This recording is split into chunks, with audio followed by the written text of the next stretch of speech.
State Representative Tacky Cheyenne of Quincy is joining us for our Tacky Talk Tuesday today. Tacky, how are you? Hey, Joe. Happy Tacky Tuesday to you. I know we're back on Tuesdays. So usually it's Thursdays, but today worked out better. So it's good to talk to you. We missed last week. We had a little technical issue here at our studios, but we're fixed and we're back.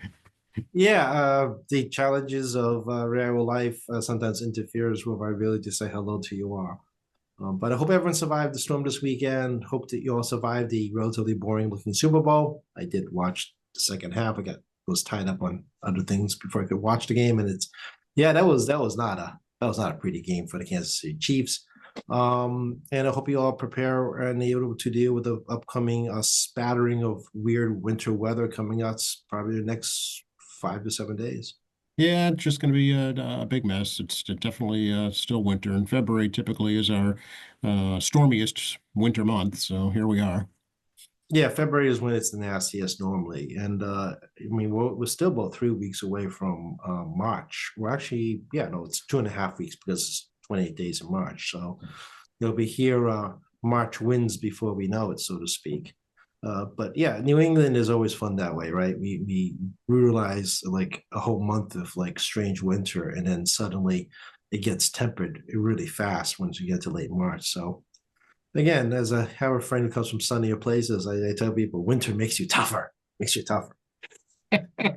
Okay, let's go with that. Sure. I'm just gonna run with that. If my friend grew up in a much sunnier place that had consistent weather, so like All right. it makes you Yeah. stronger.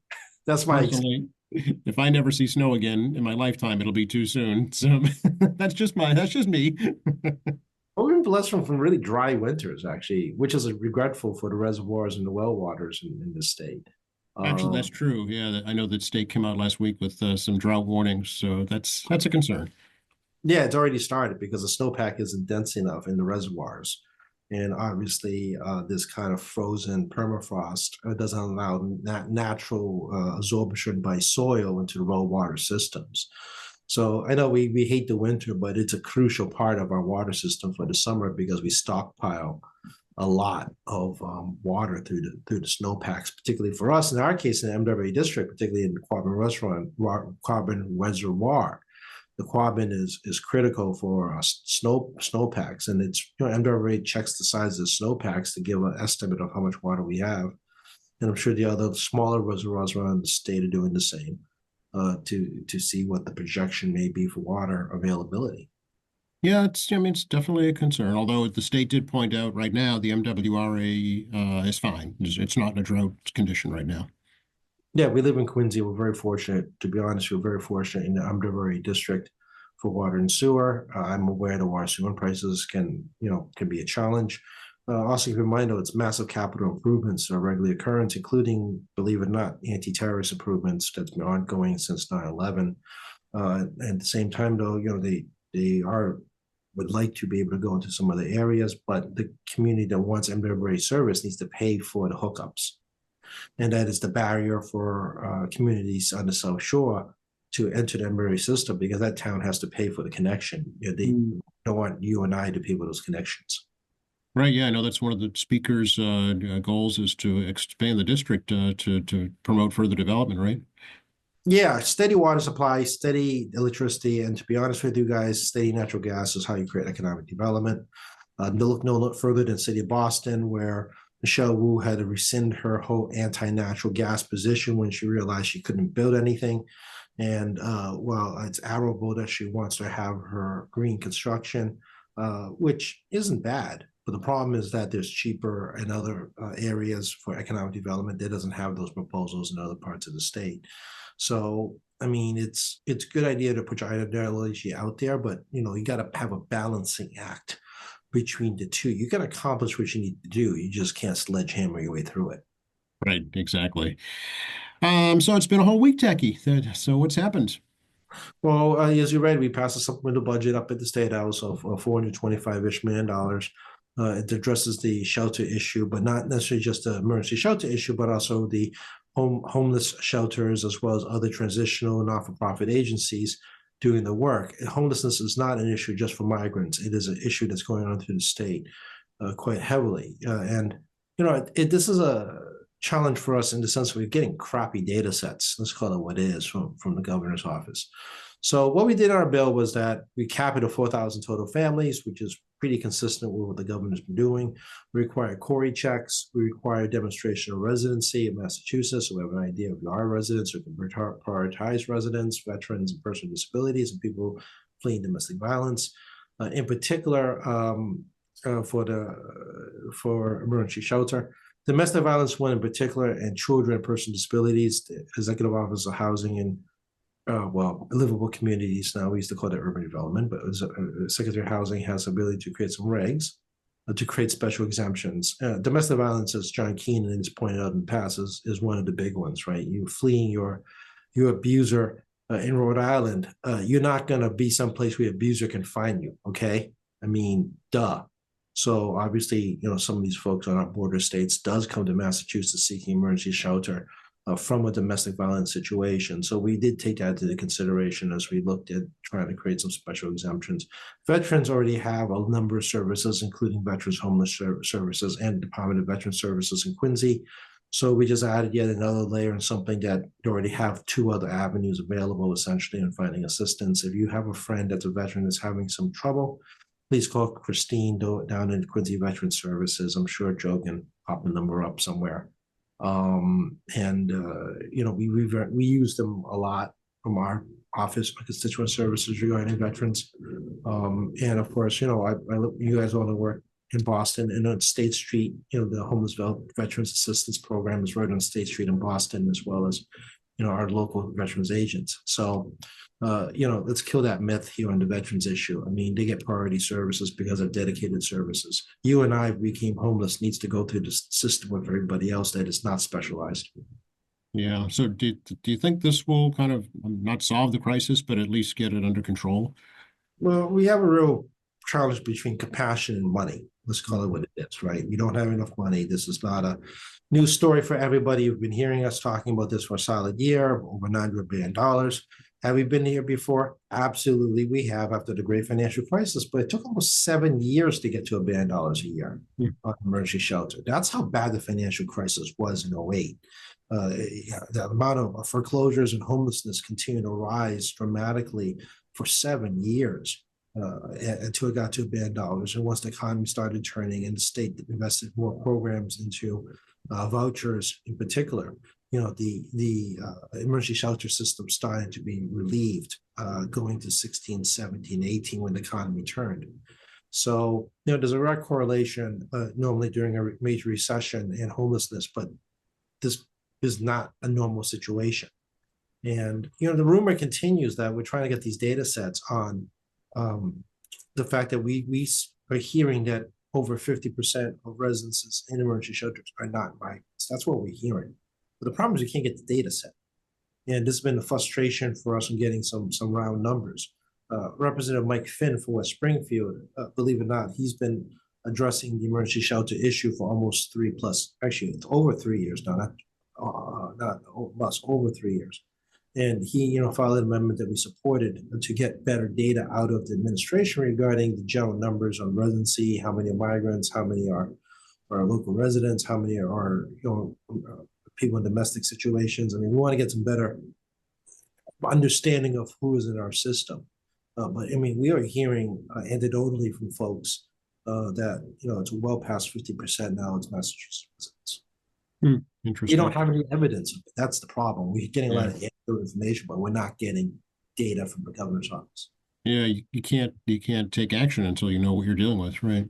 Yeah, you can't make decision on anecdotal. We need some hard data, and then it allows us to reevaluate how we address the program. If indeed, it is well over 50% on the emergency shelter for residents, that means it's going to be more than 50%. It also reflects the declining migrants appearing in Massachusetts. The migrants are slowing down. If there's a massive shift up for Massachusetts residents because of the high inflationary economy that we're in right now. And people are carrying an amazing amount of debt. So, and when I would just student loans, I mean general debt. So, as you can hear, I'm continuing to be very frustrated. My colleagues in government are very frustrated. And we're getting tired of these kind of misconceptions and rumors that are put out there in the social media and clickbait and, non-substantiated information, as well as a social commentary that's not based on fact. As you can tell, when I tell you it's anecdotal, I tell you it's anecdotal. It doesn't mean I have facts behind it. From the fact that, including some of our colleagues who like to use this for fundraising, let's be frank about it. Facts don't matter. Anecdotal is anecdotal. So, I'm pretty clear when I can tell you which is which. Okay, so whose responsibility is it to get this data, and why isn't it happening? Well, the Speaker's office has asked for this information. The House Committee on Ways and Means Chair Aaron Markowitz has been pursuing it, and the response has been gappy. It's been gappy. That. So, it's something we're going to continue to pursue, because again, it's hard to make good public policy with good information. Do you think it's intentionally being withheld, Tacky? I don't know if it's being withheld. They don't collect it. They don't have it. I have no idea what's wrong over there. I understand the drinking out of the fire hose. We get it. We get it. We are very understanding, right? These things were not expected and you have to respond. But we're into a year and a half. We expected systems to be in place at some stage through, sadly, trial and error to show the system that works. And we have no clue. Okay, so the call is out there. I know that there was a retired, was it a colonel that was in charge of that, but has since stepped down? Yeah, the retired colonel, they had some FEMA components. It's a lot of Health and Human Services taking the lead over housing. Ed Augustus is the former state senator, former city administrator of the city of Worcester, knows how to manage big systems. People don't realize Worcester's almost 220,000 people city, very big city, second biggest city in New England, actually, is Worcester. And he's very good at logistics, but he's actually not the lead on this. It's Health and Human Services under Secretary Kate Walsh. Okay, all right. Maybe this is also our head scratcher. Right. There might need to be some administrative changes before you actually get the data that you're looking for. Well, the city manager managing a ginormous city in terms of Massachusetts size, and he doesn't have command and control over the situation. Right. Yeah. Okay. Okay. Well, we'll put I don't run the place. No, I understand. I feel your frustration now because I'm feeling the same thing. Why don't we know by now? Right. That's exactly it. Again, this is part of the legislative executive branch struggles. The executive branch and legislative branch throughout all of U.S. history has always been a push and pull regarding accountability as well as policy making between the two. So it doesn't matter your political party, folks. It's the nature of the Constitution and nature of politics and the nature of human beings regarding, trying to push and pull regarding the two branches of government. Right. Yeah. Fortunately, the legislative branch controls the purse strings, so you do have that little bargaining chip if you need it. Yeah, we do, and we've been putting more sticks than carrots out there. But we'll be back in this conversation in April for the House budget debate anyway. We do recognize this is a stopgap measure. A lot of these provisions that we put into this supplemental budget are probably going to make, well, probably not. It is going to make a reappearance in the main budget that we're proposing FY26. Revenues, I said in the past, under 3% growth will be somewhere between 2 and 2.5% in my mind. Although the last set of numbers from January was very promising. We came in ahead of projections. And I think we're going to be all right for FY25. However, April 15th is the key point because 65%, give or take, of our revenue comes from a single day. Right. Yeah. Tax day. Yeah, exactly. Yeah. People don't realize that, it's really tricky to do a state budget because of the nature of tax day. And, when 65% revenue shows up in a single day, because who pays taxes before they do? Right. Yeah. It's tough to spend money you don't have. Yeah, that's why we have revolving lines of credit through the state office. And when interest rates are at 0%, the rolling credit was beautiful. Obviously, it's not at 0%, but the short rates have come down to below 4.3 and dropping. So, we're still doing all right. And we do account for this stuff in the budget. And the Treasurer's Office does a very good job on ensuring that the lines of credit are not outrageous. So, people don't realize that government, you run your like a private business. I'm like, no, your private business has all your money showing up on 60, literally one day. Then you That's explain to right. me how to run your business. Yeah, that's why it's for profit and government is not for profit. Even seasonal businesses, know when they're closing, when they're opening. And Yes. they're subject to economic challenges, right? I mean, if you don't have money to go on vacation, it affects a seasonal business, right?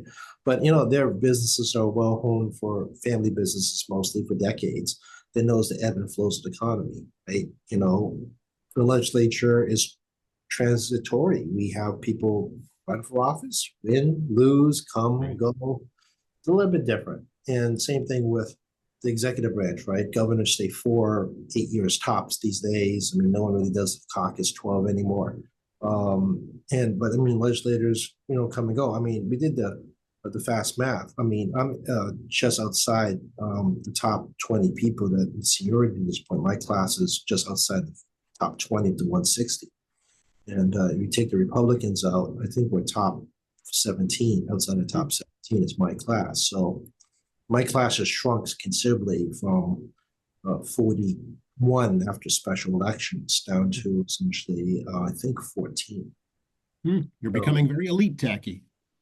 well, I mean, you all know I have institutional knowledge. And, there are some benefits to actually, remembering how things used to Mhm. work, could work better, may work worse. I mean, depending on what day you ask me, I suppose. Uh, but, this is a legit issue in government, right? People tend to think of it as immortalized people. It really isn't. Honestly, the speaker is a rare exception to the rule. I mean, he's been serving since 1990. And his day is going to come up, and he's going to retire, right? But he is the rarity, not the norm. Right, right. But it's helpful to know what has not worked in the past. That way you don't repeat the mistakes. Absolutely.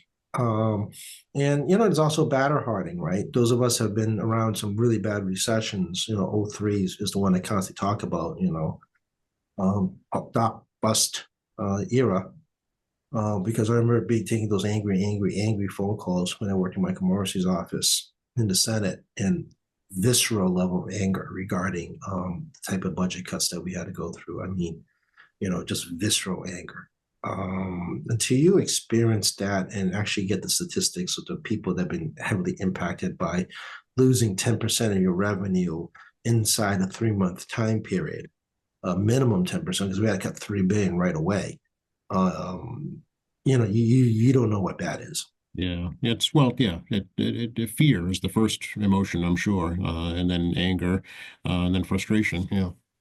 Yeah, only COVID surpasses that in terms of justifiable fear and anger. But '03 was '03, '04, '05. I remember working on those budgets and just constantly taking angry calls.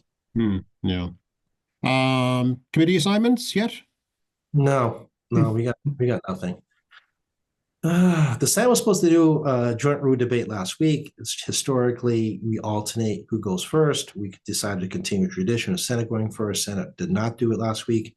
So the Senate's going to debate, I believe, tomorrow, Wednesday the 12th, is the debate for the Senate on joint rules and their Senate rules. And they're supposed to take up the supplemental budget for emergency shelters also this week.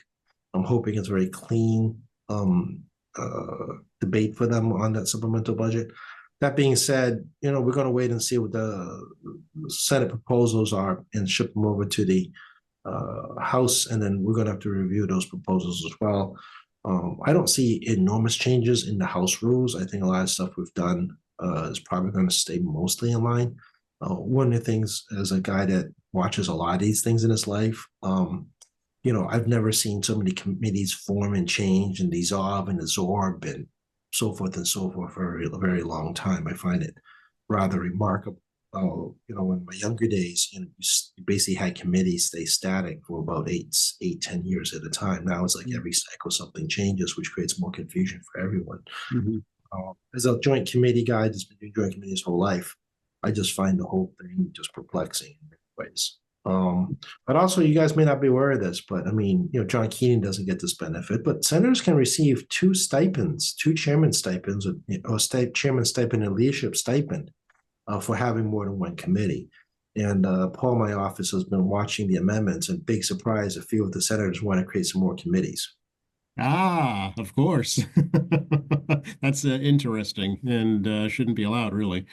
I'm really shocked by the Boston Globe pounding the living crap out of the House when the senators are basically highway robbery in my mind regarding committee assignments. The Senate has always had chairmen even before stipends Hmm. because the Democrats control the Senate and the senators all get chairmanships because they're all Democrats. The House doesn't. The House is really a small group of 30 odd folks out of 160 that are actual chairmen. And if you count the standing chairs, that's another 6 or 7, depending on, a few of the committee fluctuations, formation, dissolutions. So, I understand if you read the Globe, you want me to kind of fill in the gaps. I mean, the reality is the chairmans are the ones with the higher responsibility. Vice chairs are supporters of the chairman. Obviously, they're not compensated. When I first came to this business, and people can speak before me, vice chairs weren't compensated except for a very small handful of vice chairs. And but in the Senate, they have the ability to have double stipends by having two chairmanships. Mm. So the funny thing is that even though they're double the chairs, that doesn't mean they double their own work. It's a case by case basis with senators because every senator is different about how they approach their committee work. It's not a universal rule. House chairmen, on the other hand, have the committee staff set inside the House because of space, literally because of space reasons. And there is an expectation from the speaker that you better be doing something. Interesting. Well, I mean, this harkens back to Senator Keenan's non-endorsement of the Senate president. So it's interesting, very interesting. Talking about transparency and accountability and public input. Well, again, John's entitled to his positions. I have no problem with that at all. Everyone's entitled to the positions. I'm more of missing some of the old day rules where Mm. there was a lot more power with the chairman in the Senate, and there was a lot more ability for senators to just kind of go rogue. Hmm. Just how to work how that's going to play out. Being a much smaller body, the rules are generally designed for a smaller body, and individual senators are more empowered. House is 160 members, 135 member Democratic caucus. As you can imagine, between geographic diversity, individual personalities, and the broad spectrum of ideology, Democratic caucus is quite a difficult thing to manage. It's like herding cats. It's like herding feral cats on catnip. I mean, it's the speaker. I do not envy the speaker. I love Ron, but I don't envy Ron on managing us, so to speak. And I'm the lowest maintenance person you're going to find. I mean, thankfully for institutional experience, not because Ron's the speaker. I kind of understand what's going on around me. If I don't, I will ask a question, but Sure. I just Yeah. understand what's happening around me. So, and also like the Senate, I mean, John is probably within 10 of seniority in the Senate, if not less at this point, his class of 2011. Which is a diminishing class also because quite a few folks in that class has already gone, including Eileen Donahue that comes to mind, which is the city, which was the city manager of Lowell. She left the Senate to do that, and now retired. So it is diminishing seniority also in the Senate of how things are done and how things used to be. Yeah. Interesting. Yeah. I was surprised to see that the governor already has announced for re-election in 2 years.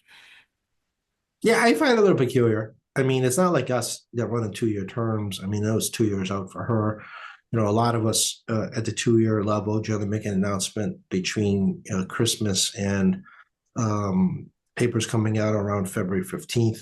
Hmm. A lot of reps and senators make that call around that time period. Sometimes they'll give a little more notice because you want your staff to have as much lead time as possible to find new jobs, to be perfectly honest with you. Yep. With boss, you want your staff to have the ability to have as long as possible lead time to find work. I am a little surprised actually. Yeah, it was kind of like a year early, basically.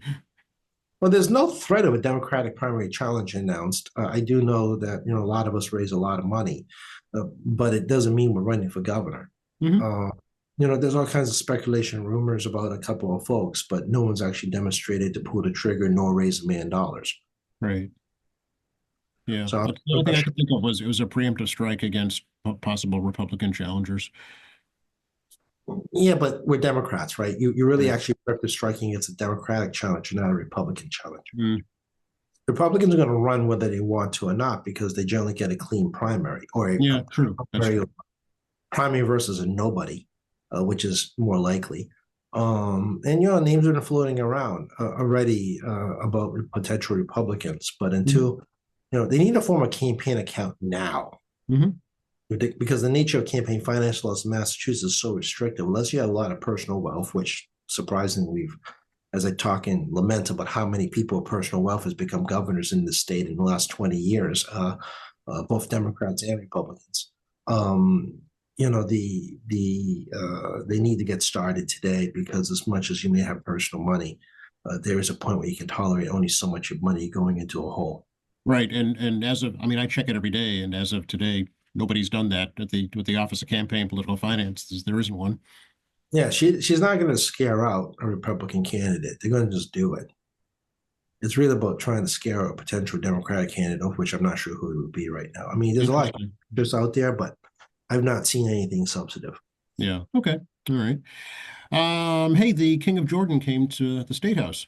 Yeah, I saw that in Status News Service. It's the opened the whole grand staircase and brought out the grand and was it grand? Oh God, I forgot the name of it. It's the essentially the state honor guard and all that. And yeah, that's what happens when you're making an official visit to the state house. Is it's a very rare event that occurs. Yeah, it was pretty neat to see all the pomp and circumstance, the National Guard, as you say, the Honor Guard, the Color Guard, the 54th Regiment, parading to the meeting room there in the first floor. So I'm sure that doesn't get used a lot. No, it doesn't. Like I said, the main doors of sales only opens for three occasions: official head of foreign head of state, official visit by the U.S. president, and exiting of a governor at the end of the term or early, or they resign early. You didn't get to meet him then?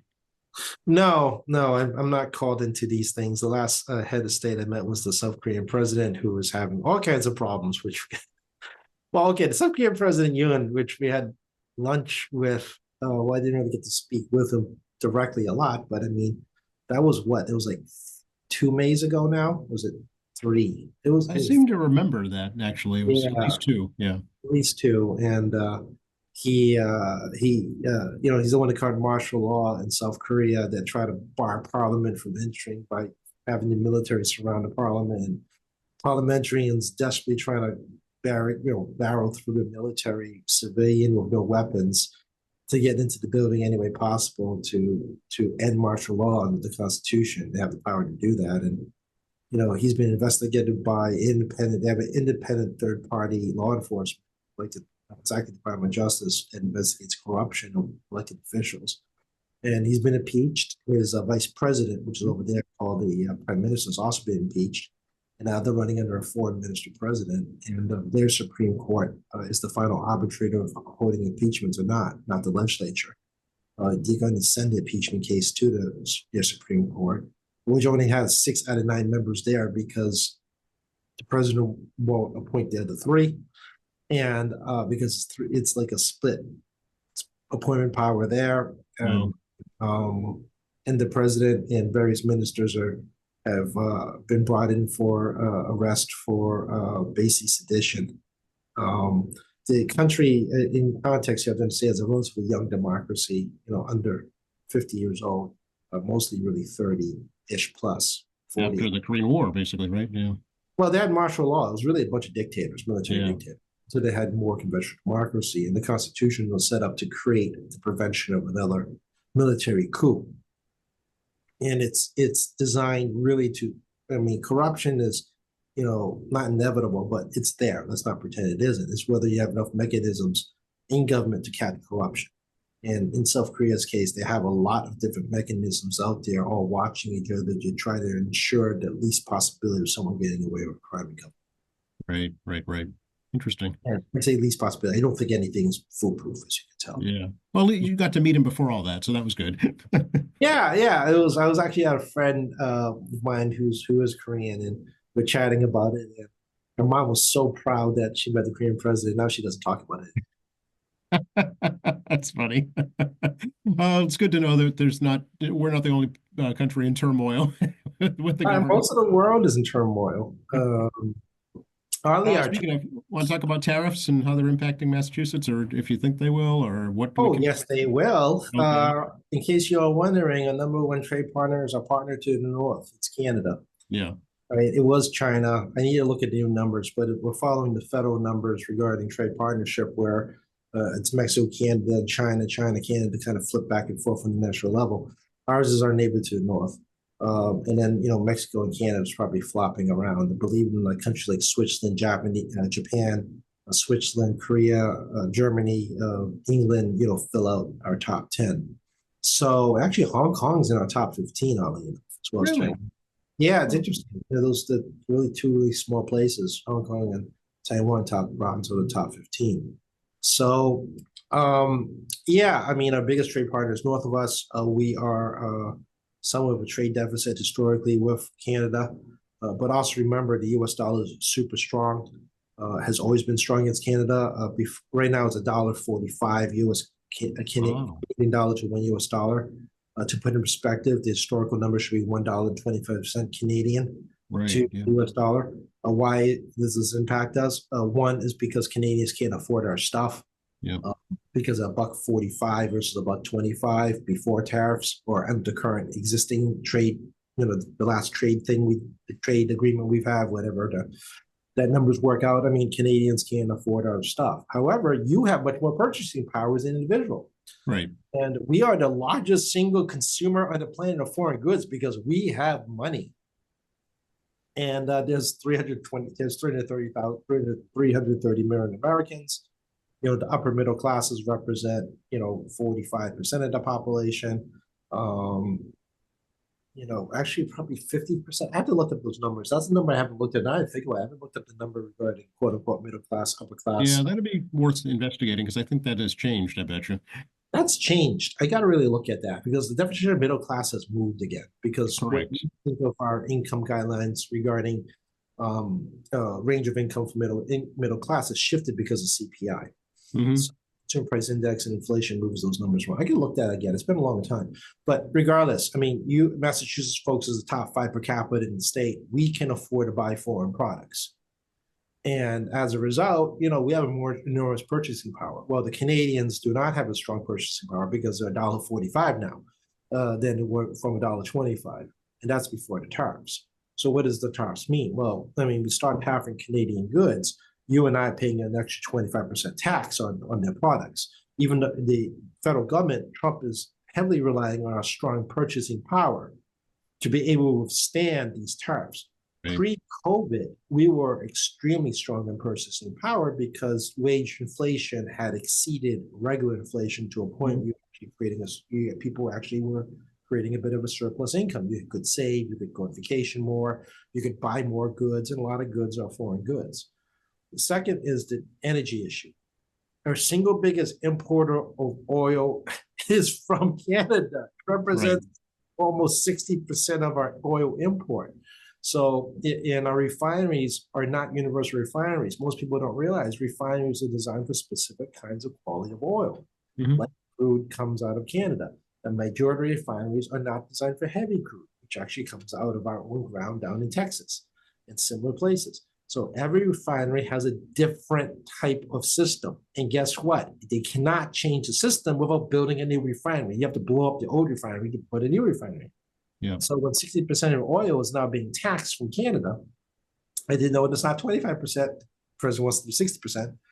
That has a huge impact regarding energy pricing. And that includes things like hydro, which is a big part already existing portfolio for us in New England.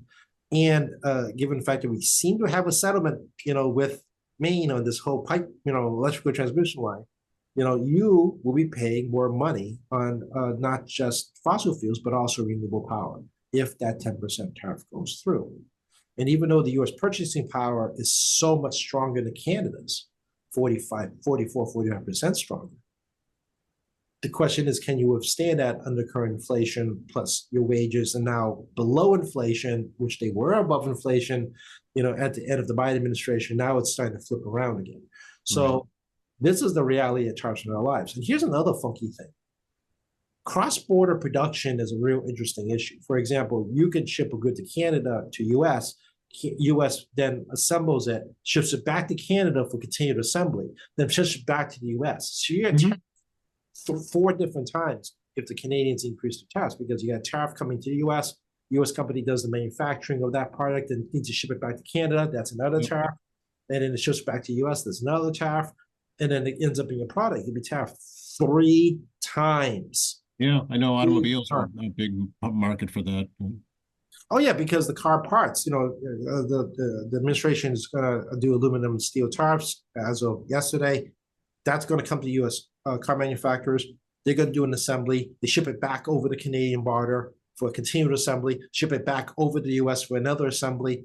And this is not uniquely just American. I mean, this includes things like foreign parts. I mean, eventually we're going to get to Canada, right? I mean, get to the Japanese and camera parts.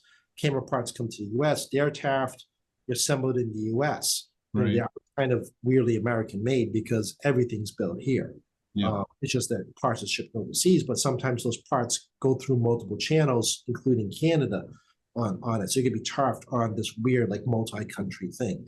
But the bottom line is this, right? The administration is extremely dependent on the U.S. economy being strong enough, and we being the single biggest, strongest importer because we have the most powerful ability to buy stuff. We still have the ability to buy the most stuff of anybody, more than China, more than India, Indonesia, more than the other countries that have populations much bigger than ours, because their per capita is closer to Mexico than it is to us. So, so that they're dependent on you and me as consumers to withstand the tariffs, to not have adverse effect economy. That's a huge gamble. Essentially means we're going to be paying more for stuff. Yeah, and the gambling, we can afford it. Right.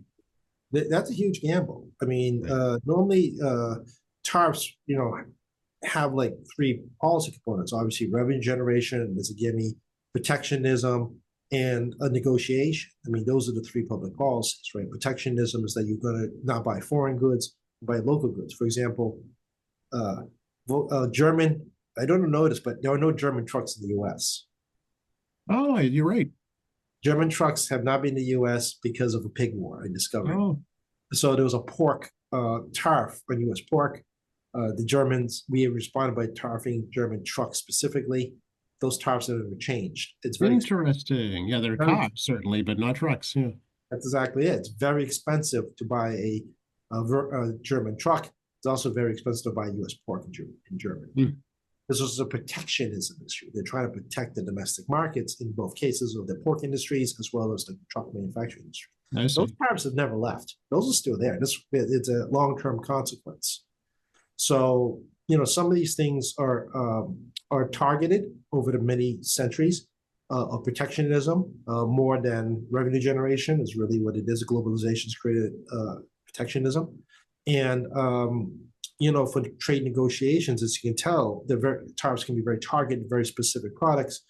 For the administration to try to do renegotiation is really picking and choosing what issues they want to pay tit for tat for regarding tariffs. The blanket tariffs are very easy to understand. It's the individual product tariffs is a good question. Like Apple, for example, their phones were exempted from tariffs in the first Trump administration. Oh, interesting. Okay. That's why Apple phone prices pretty much stayed steady. Next time out, we don't know, which is why all these tech companies are going down kissing ass. Let's call it what it is. Trying to protect their products made overseas to be exempted from tariffs, right? I heard a great article about the potato war between Mexico and the United States under the most recent trade agreement that Trump put together, as well as NAFTA, both of them trying to break down the barriers on potato trade between us and Canada. They want to send us potatoes, we want to send them potatoes. And Okay. yeah, I know it sounds crazy because both countries want to send us potatoes. But at the same time, though, they worked out a deal regarding health and safety problems because, believe it or not, potatoes can get moldy and the carry a disease and all that, right? Sure. So eventually, about a year and a half ago, they finally started working on an agreement regarding universal health and safety standards regarding potato products, which allows Mexico to send us stuff and we can send stuff down. And that's important for the potato industry. We'll see if Donald Trump's tariffs upends decades of work on a very important produce that isn't in Massachusetts, really, as a major export. Yeah. 7 states have like huge agricultural issues that go to Mexico, and they want this stuff to be bought in Mexico. So, it's not, I think it's people tend to oversimplify this issue on tariffs. It does affect Americans to be able to ship their stuff over to other countries, particularly at a time where their purchasing power is so weak. Right. Yeah. So it's interesting. And it's interesting too to watch the administration talk about annexing Canada and Greenland and Gaza. It just seems like pure real estate development to me. Well, I mean, part of it is be careful what you wish for, right? I mean, certain populations voted for Trump because they thought it couldn't get any worse and they were upset with the Biden administration policies. And well, guess what? He's going to make it worse for you, right? And we talked about this a couple of weeks back. I will say this: he is a master of distraction. He picks out stuff that's going to cause clickbait. We talked about this 2 weeks ago. Clickbait. Yes. Yep. But the media will distract you from the fact that the price of eggs has gone up because of avian flu. You've seen $14, $15, $16, $20 egg cartons, depending what store you're in. That's avian flu, and that's something that none of us have a lot of control of. Right. But the administration doesn't want to talk about that. The administration does not want to talk about the fact that fluctuating fuel prices. If you watch the price of oil and natural gas, it's slowly ticking up. We talked before this call about your natural gas prices. It is ticking up. Yes. Tariffs actually result in major corporation stockpiling a ton of stuff. Costco and Walmart in particular has been stockpiling a year's worth of goods, anticipating tariffs, so they can try to beat their smaller competitors who cannot stockpile goods. So Walmart can maintain a constant price structure longer than a smaller business who has to pay these tariffs that you are not going to pay for that stuff anymore instead of go to Walmart because they're going to make a longer stable price structure because they can stockpile. And I learned that the U.S. Customs and Borders need you to have a retained revenue account so you can pay your tariffs. So they know you can't pay your tariffs before they release your goods. Oh, interesting. Meaning businesses will start, particularly wholesalers, will need to increase their prices now because the uncertainty tomorrow of whether they're going to be tariffs in whatever day of the week it decides. Yeah, I get it. Yeah. You and I are likely going to start paying higher prices for companies that cannot stockpile, which is the super majority of companies today, so they can give money to the wholesalers, so the wholesalers can put money in their retained revenue accounts in anticipation of tariff increases. Yeah, they hedge against the increases, basically. Yeah. Yep, and that's what's going to happen to your pocketbook under the current administration, even though tariffs haven't hit because he suspended these tariffs, and we don't know what other tariffs may be coming down the road. Companies and small businesses in particular, municipal businesses, cannot wait for it to happen. There'll be a cost pass up to the wholesalers and distributors and so forth, so they have money ready to buy these things when the tariffs hit, because customs will hold your stuff until you pay the tariff to them. The tariffs are paid by you. So this is kind of what's going to happen. And foreign countries are already having weak economies. So increasing tariffs will reduce consumption of exports even more because the dollar is so strong. Donald Trump needs to weaken the dollar. He knows he needs to weaken the dollar. But he can't, if he weakens the dollar too much, he'll start to weaken our economy because we're exporting so well because, we have so much stuff leaving. But we're also importing a lot of stuff because we can pay for it. And it's this global trade, right? So it's the American consumer is driving, the U.S. economy with 25+% of GDP on the planet. So we drive the world economy. by our purchasing power. So, this is a huge gamble. I know they're not, they know what they're doing. It is a massive distraction. I mean, there was a CBS poll, I believe, that talked about, the economy's better for worse, and people are feeling it's worse, but they're giving good approval ratings to the president because he's taking action. But also what's scary is split apart across party lines. And Democrats have incorrectly stated inflation is hyper high, which is they're picking numbers that make no sense. Conversely, Republicans think inflation's at zero suddenly, which is also completely incorrect. So give an idea of the polarization of politics and complete fiction in their minds that are created in political party loyalty, versus reality.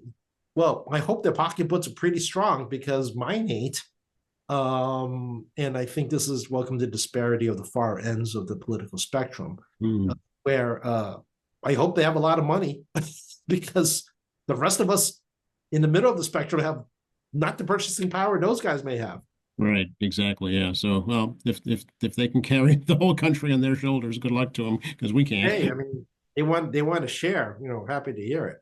But I mean, they want to. The feds are in a tough shape. They want to spend more money, cut taxes, keep a strong economy.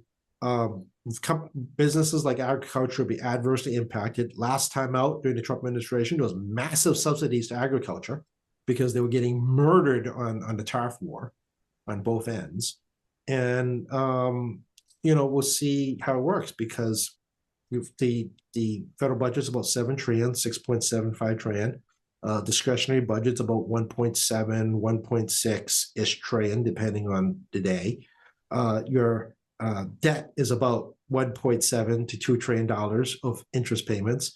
Medicare, you throw in Medicare, which is about 2 trillion, Social Security and other mandates is about $4 trillion. I mean, the math isn't exact numbers, but you can see where I'm going here, folks. So, they already said they're not going to cut Social Security and Medicare, which is already, 60% of their budget. And other mandated spending is set by Congress. So, oddly enough, the size of discretionary spending, which is about 1.7-ish, give or take, is the same as the interest payments we pay on our debt. So, I mean, I get you cut a lot of little things to get to a bigger number. I mean, we do it in state government, and I think you do it in your household too. I've already cut out things like soda water. I like myself. I cut that out over time. I've reduced my consumption immensely to save a couple of bucks. But it's, there is a point where they're going to have a problem because even if they do 25% tariffs on all imports, I mean, that's only about $400 billion if they're lucky. If they're lucky, U.S. consumption goes down on foreign imports, it will not be $400 billion and 25%, of all foreign imports. So, I mean, you can see where I'm going here, right? If the tariffs could negatively impact consumption, us consuming foreign goods, which then affects the revenue for the country. Right. Let's talk about something a little lighter, tacky.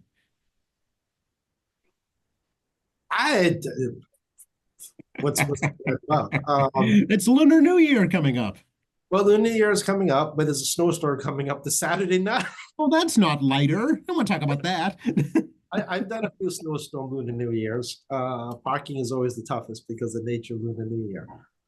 So North Quincy High School, 11 a.m., 12 p.m. kickoff in terms of the ceremonies. It's going to go about a 4-hour event. A great job by Quincy Resources and the volunteers and those kids at North Quincy and Quincy High, both are putting a lot of time and effort into this year's Lunar New Year, the year of the snake, coming out of the dragon. I think I've talked about this already in the past. And the snake's a transformative year, and it looks like it will be a transformative year for your lives. And the question is it good or bad? It's kind of in the eye of the beholder. But I mean, we got that going on. I met with the Korean Consul General, interestingly enough, last week to talk about important issues affecting them. They updated us on the North Korean situation. North Korea has gotten very, very quiet. Those who may not be aware, North Korea has torn down every single friendship symbol on their side of the border with South Korea, which takes decades to put up, seconds to pull down. They're very concerned about their safety, obviously, because you don't need modern weapons. World War I weapons can hit Seoul. It's only about 10 miles from the border. So, and about half the population of the country lives in Greater Seoul. Hmm. 50 million people, 25 million people live in the Greater Seoul area. So, there's a lot of concern there. They're obviously very concerned about the safety of their student population as well as expatriates here, because they're concerned about a rise of Asian hate. And the Trump administration's rhetoric just puts more fuel in the fire. Obviously, I'm very concerned about that as well. Immigration is very important to them because they have a lot of students and people on HB1 visas here, as well as 50 companies in the greater Boston area, which, are multi-billion-dollar companies that create jobs for this area. And they're very concerned about, the negative impact of immigration, how it impacts their businesses, and whether or not their businesses will stay here. They've made no decisions, but they're very aware of the political climate in DC, and that's going to cost us a lot of jobs and tax money in Massachusetts if the Korean businesses start pulling out, because, well, that's just how it is.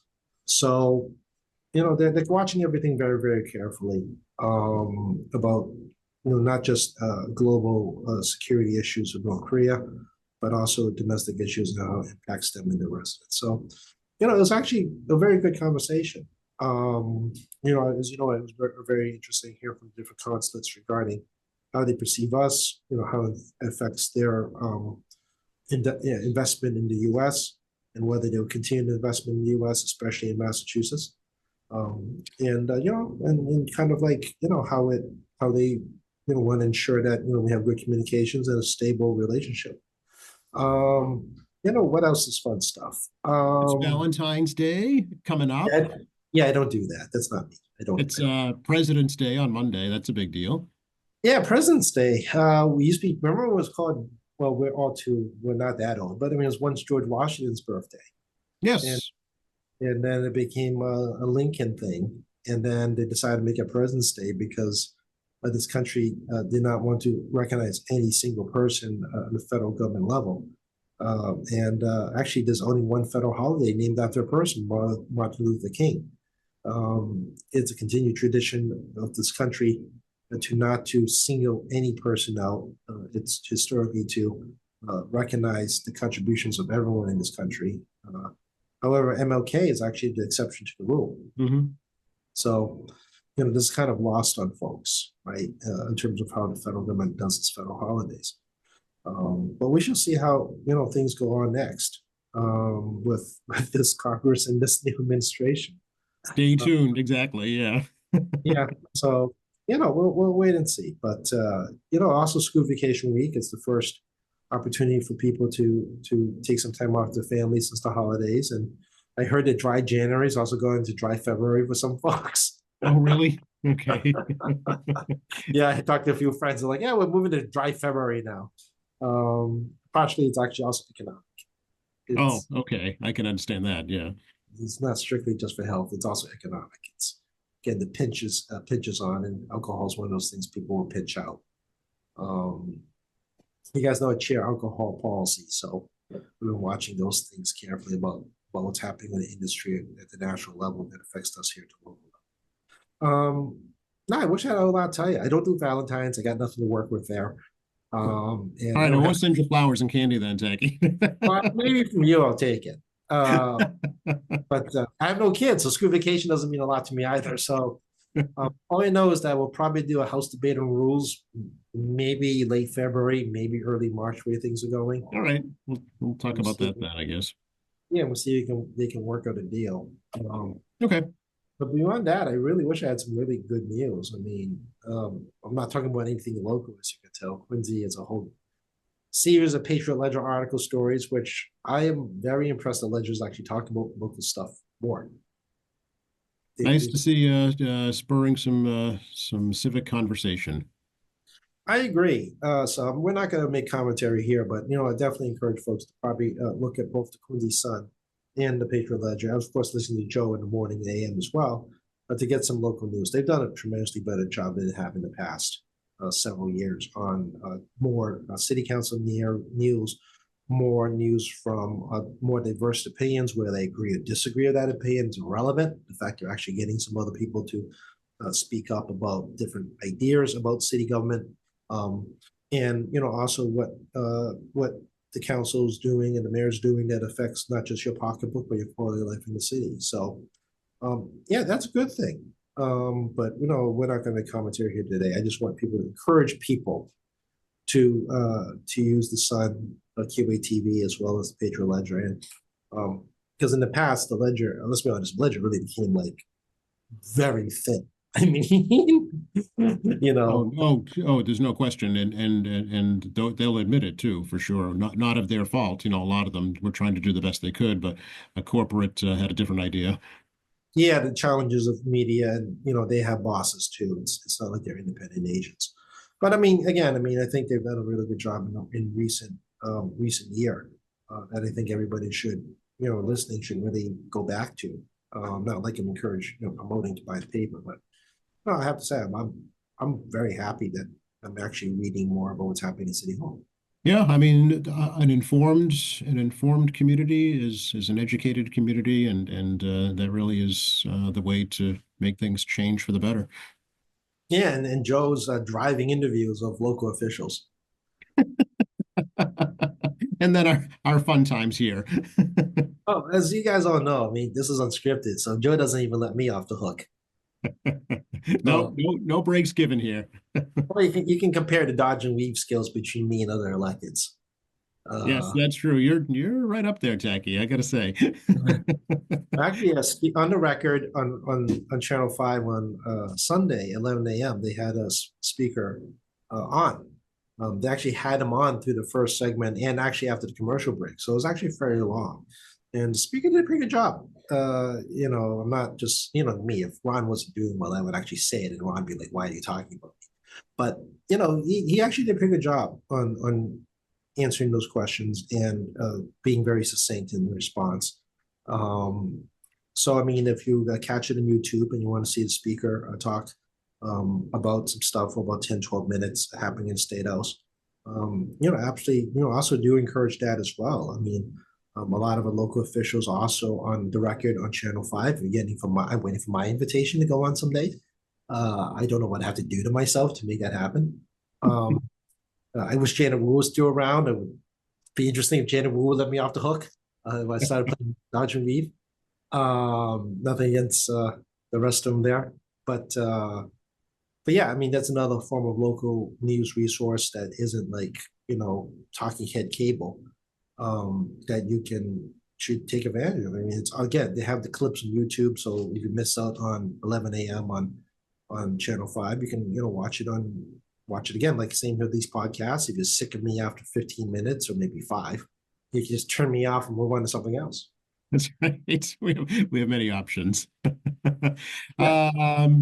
We got to wrap it up. Yeah, the State House is open. It's good vacation week. I hope you will come visit us at the State House, take a tour. 617-722-2370, 617-722-2370. I'm going to remind you all, I do not control this office suite. As a result, the voicemail system is not to my benefit because you have to move through the non-existing chairman, Paracella, which I think his name is still in the system, despite the fact he's now a judge. And we do have a new person at the front desk who's taking calls. So the auto system will go on if the person's away, taking a quick personal break, or the phones are overwhelmed. The auto system is there. So please do wait going down the line at 617-722-2370, tacky.chan@mahouse.gov, tackey.chn@mahouse.gov. I'm averaging about 150 emails a day now because we're into co-sponsoring requests from everyone. But we do sort out our emails. And yes, I've seen a lot of DUA requests. I checked with my staff about the volume, and yeah, the last 2 weeks have been unusually high. It's still under double digits, but it's high. Mm-hmm. So and I am paying attention. So if you send me if you're listening to this and you send me a DUA, I did see your email, as you can tell. Okay. You can reach me at malegislature.gov, malegislature.gov. You can form your own account there. And you can monitor our hearings and sessions and informal sessions, and look up your own bills, and you can set up your own alerts and you create an account there. But surprisingly, you don't need me for many things. Tackichan.org. Tackichan.org is our resource page. We put a lot of local phone numbers for local services, so you can go to that, as well as a contact page to reach us. At Tackichan, again, we're questioning we're actually getting great hits or not on Twitter anymore, or X. We're gonna have to do. We're gonna run this another year and reevaluate about the effectiveness. Because if no one sees it, what's the point, right? And of course, QA TV with you, Joe, and of course you in the morning. You're doing your AM news. If you have questions for me or questions for Joe, we strongly encourage you email Joe and let him sift through some options. If you got some thoughts on us, obviously Joe welcomes feedback, and we'll see what we can do to do that for you all. And yeah, that's about it. So no shorter ways to find me. Oh yeah, Facebook, State Representative Tackichan Facebook. You can see pictures of me with various folks. Okay, sounds good, Techie. We'll probably catch up with you later this month. Yeah, we'll catch up after school vacation week at some point, depending on how the schedule goes. Sounds good. All right. Happy New Year. Happy New Year.